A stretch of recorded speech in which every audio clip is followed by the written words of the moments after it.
अनुसंधान से पता चलता है कि यदि आप धूम्रपान करते हैं तो आप स्वतः ही अपने जीवन के लगभग 13 वर्ष कम कर लेते हैं।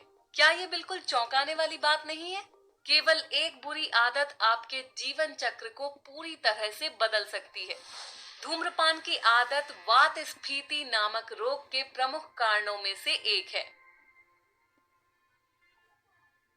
धूम्रपान न केवल उस व्यक्ति के लिए हानिकारक है जो धूम्रपान कर रहा है, बल्कि उस व्यक्ति के लिए भी उतना ही हानिकारक है जो लगातार उस धुएं को अंतः श्वसित कर रहा है। लेकिन पहले व्यक्ति द्वारा लिया गया धुआं बहुत खतरनाक होता है, क्योंकि इसमें कार्बन, टार, निकोटिन के हानिकारक कण होते हैं। ये कण नासा गुहा से गुजरते हैं और ऊपरी श्वसन तंत्र में प्रवेश करते हैं। वे श्वास नली के माध्यम से श्वसनी तक पहुंचने के लिए गति करते हैं और फिर फेफड़ों में प्रवेश करते हैं। फेफड़ों का आंतरिक दृश्य कई श्वसनिकाओं और कूपिकाओं को दर्शाता है। श्वसनिकाओं के दूरस्थ सिरे का एक अनुभागीय दृश्य इलास्टिन प्रोटीन से बने प्रत्यास्थ तंतुओं की उपस्थिति को दर्शाता है, जो इन छोटे वायु मार्गों को खुला रखते हैं। इन श्वसनिकाओं में कई पक्षमाभ भी होते हैं।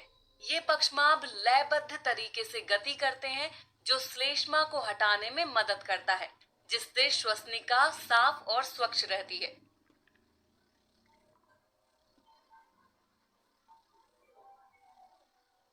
अब जब सिगरेट के धुएं से हानिकारक टार के अणु वायु मार्ग में प्रवेश करते हैं, तो वे इन पक्षमाभों में आंशिक पक्षाघात को प्रेरित करते हैं। इसलिए पक्षमाभ अपनी स्पंदन गति प्रदर्शित नहीं कर पाते हैं। परिणाम स्वरूप इस क्षेत्र में उपस्थित श्लेष्मा बाहर नहीं निकल पाता है। इसके अलावा टार के अणु जो उत्तेजक पदार्थ के रूप में कार्य करते हैं, श्लेष्मा ग्रंथियों पर व्यवस्थित हो जाते हैं और उन्हें श्लेष्मा की प्रचुर मात्रा के साथ स्त्रावित होने के लिए प्रेरित करते हैं। ये अतिरिक्त श्लेष्मा संचय की स्थिति को बढ़ाता है, जो रोगजनकों को तेजी से बढ़ाने के लिए अनुकूल है।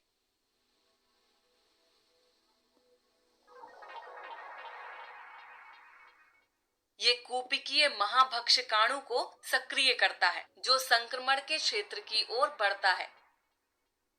ये महाभक्षकाणु रोगजनकों का परिग्रहण करने के लिए अपनी लंबी भुजाओं का उपयोग करते हैं।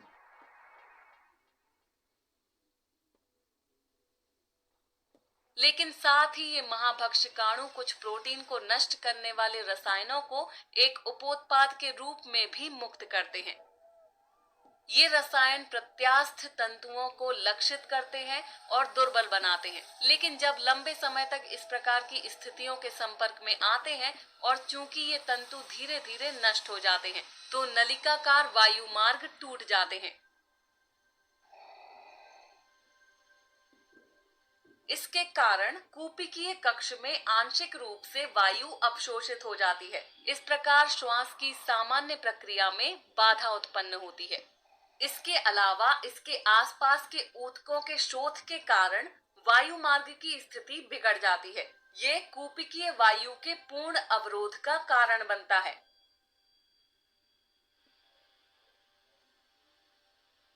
इस प्रकार कुछ समय के लिए कूपिकीय भित्ति टूटने लगती है। कूपिका की संरचना को विकृत करते हुए वायु कोश एक साथ टकराते हैं।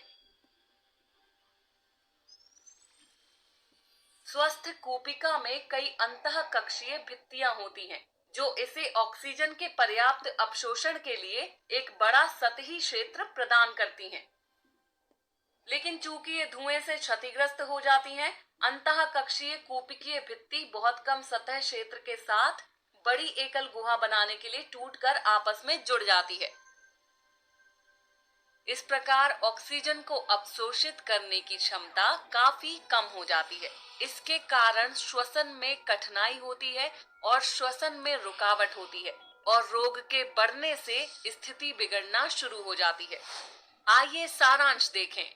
वात स्फीति में श्वसनिका का शोध वायु कोशों की अंतःकक्षीय भित्तियों को नष्ट कर देता है और कूपिका के आपस में जुड़ने का कारण बनता है। इससे श्वसन में समस्या होती है जो आगे समस्याओं का कारण बन सकती है। इसलिए हम सभी को आज से धूम्रपान छोड़ने की दृढ़ इच्छा शक्ति जागृत करनी चाहिए, क्योंकि ये ना केवल हमें बल्कि हमारे आसपास और हमारे प्रियजनों को भी प्रभावित करता है। अगर आपको लगता है कि गैसों का विनिमय केवल फेफड़ों में होता है, तो शायद आप गलत हैं। पौधे के तने और जड़ें भी गैसों का विनिमय करती हैं। अधिक जानने